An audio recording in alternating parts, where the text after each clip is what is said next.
નમસ્કાર દર્શક મિત્રો, ટીવી18 ન્યૂઝમાં આપનું સ્વાગત છે। ટીવી18 ન્યૂઝ ગુજરાતની પળે પળની ખબર ધરાવતી ગુજરાતી ન્યૂઝ ચેનલ છે। હવે જોઈએ મુખ્ય સમાચાર। રાજપુર મધ્યસ્થ જેલમાં ડબલ મર્ડર લૂંટના ગુનામાં આજીવન કેદની સજા પામેલ કેદી રજા ઉપર જઈ ફરાર થયા મામલો। રાજપુર મધ્યસ્થ જેલમાં ડબલ મર્ડર લૂંટના ગુનામાં આજીવન કેદની સજા પામેલ કેદી રજા ઉપર જઈ ફરાર થયો। સુરત ક્રાઇમ બ્રાન્ચે ફરાર થયેલા આરોપી કેદી બિપિન શર્માને હિંમતનગરમાંથી ઝડપી પાડ્યો છે। આરોપી છેલ્લા કેટલાય વર્ષોથી હિંમતનગરના ગાયત્રી મંદિર રોડ પર છુપાઈને જીવી રહ્યો હતો। આરોપીએ વર્ષ 2002માં પોતાના સાગરીતો સાથે મળી નવસારીના એક પારસી દંપતીને ત્યાં લૂંટ કરી હતી।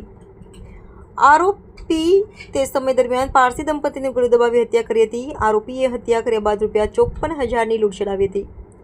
જે કેસમાં નવસારી પોલીસે તમામ આરોપીઓને ઝડપી પાડી દાખલો કર્યો હતો।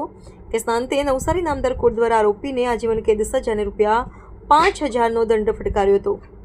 આરોપીએ 1.5 વર્ષ પહેલા કોઈ કારણોસર નામદાર કોર્ટમાંથી 14 દિવસના જામીન મેળવી ફરાર જેલમાં પરત હાજર ન થયો હતો, જેથી આરોપી વિરુદ્ધમાં નવસારી પોલીસ સ્ટેશનમાં ફરિયાદ દાખલ કરવામાં આવી હતી। હાલ સુરત ક્રાઇમ બ્રાન્ચે આરોપી કેદીનો કબજો નવસારી પોલીસને સોંપવાની પ્રક્રિયા શરૂ કરી છે।